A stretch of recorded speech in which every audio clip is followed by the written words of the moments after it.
Hutus odiaban tanto a los Tutsis? ¿Acaso eran tan diferentes? Pues lo cierto es que no.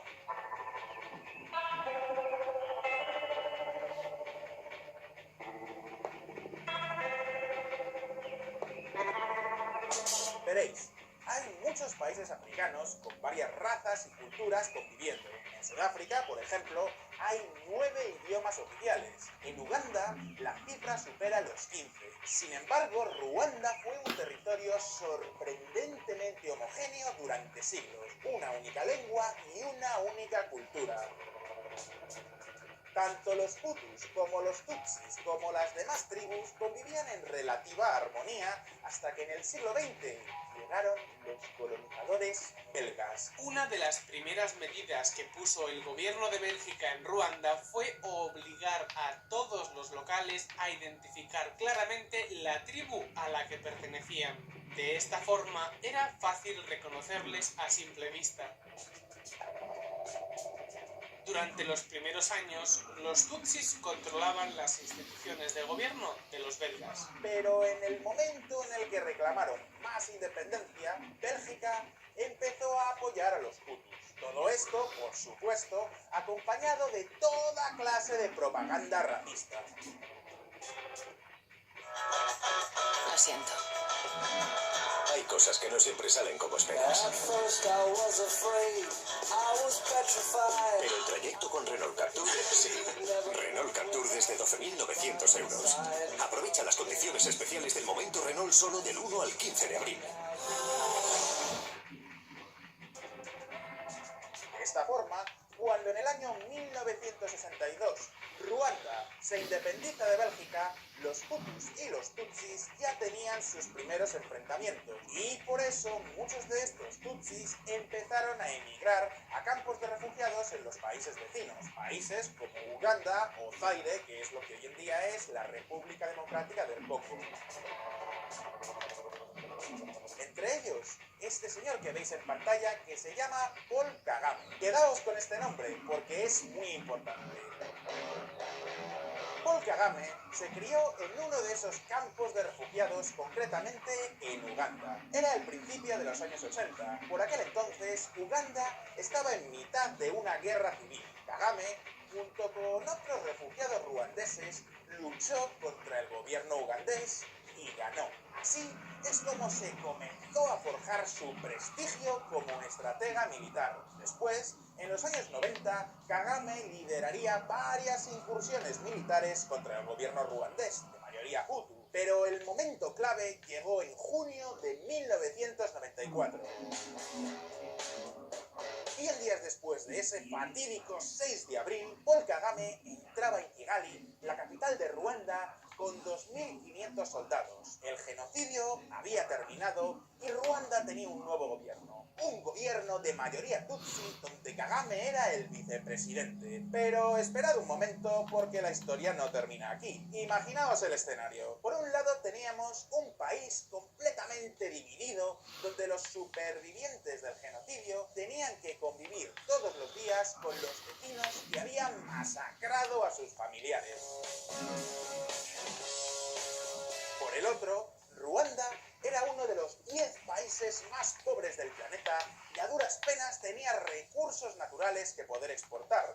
Y como guinda del pastel, este nuevo gobierno tutsi tampoco era ningún ejemplo de transparencia y respeto por los derechos humanos. Muchos de esos soldados que habían tomado Kigali querían venganza y durante los años siguientes nadie hizo nada por evitar ejecuciones sumarias y juicios con nulas garantías públicas. Por si esto fuera poco, muchos de estos nuevos ministros intentaban aprovecharse de su cargo para llenarse los bolsillos con el poco dinero que había disponible. Mientras tanto, nuestro amigo Paul Kagame contaba con el apoyo popular, el carisma y sobre todo la ambición política. Por eso, en el año 2000, el gobierno dimitió y sin siquiera convocar elecciones terminó ocurriendo lo inevitable. Kagame, el presidente eterno. En el año 2000, Paul Kagame se convierte en el presidente de Ruanda y llega al poder con dos objetivos muy claros. El primero, heridas que había dejado el genocidio. El segundo, sacar a su país de la pobreza. ¿Y qué hizo para conseguirlo? Pues viajar, tal cual como lo oís. Kagame preparó un equipo de personas de confianza y se marcharon a países como China, Tailandia o Singapur. ¿Sabéis qué es lo que tienen en común estos tres sitios?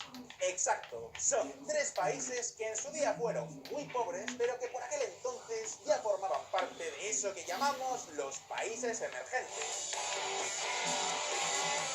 Kagame se reunió con políticos, economistas y funcionarios, apuntó varias ideas en una libreta y volvió a su país con la receta para construir un país rico. Esa libreta fue la base tanto de la constitución ruandesa como del famoso proyecto Visión Ruanda 2020. Básicamente, Kagame se planteó que su país debería convertirse en una economía de renta media en solo 2 décadas. Un país pacífico, moderno y donde al menos la pobreza extrema hubiera desaparecido. Pero esperad un momento, porque esto no se trata del típico discurso vacío de político en elecciones. El programa Ruanda 2020 consta de 44 objetivos claros y medibles. Cosas como, por ejemplo, que para el año 2020, 1 de cada 3 ruandeses tiene que tener electricidad en casa. Tanto el gobierno como distintas consultoras privadas se dedican cada X tiempo a analizar hasta qué punto se está avanzando en estos objetivos. Y, por ejemplo, una de estas metas que ya se han logrado cumplir es la de la igualdad de género. La constitución ruandesa exige que al menos el 50% de todos los cargos políticos estén ocupados por mujeres. Y de hecho, en el momento en el que hacemos este vídeo, en el año 2017, el Parlamento de Ruanda es el que más proporciones de mujeres tiene en el mundo entero. No solo eso, la brecha salarial entre hombres y mujeres es más baja incluso que en países tan progresistas como Dinamarca. Y hay toda una generación de mujeres empresarias levantando el país. Por otra parte, Ruanda ha sabido invertir el poco dinero que recauda. En un país donde el 80% de la población vivía de la agricultura de subsistencia, el gobierno ha construido plantas de generación de energía eléctrica y carreteras que han conseguido mejorar la productividad del campo. Hoy en día, los agricultores ruandeses están empezando a exportar a sus países vecinos. Todo esto explica que 23 años después del genocidio, Ruanda esté creciendo a una media del 8% año tras año.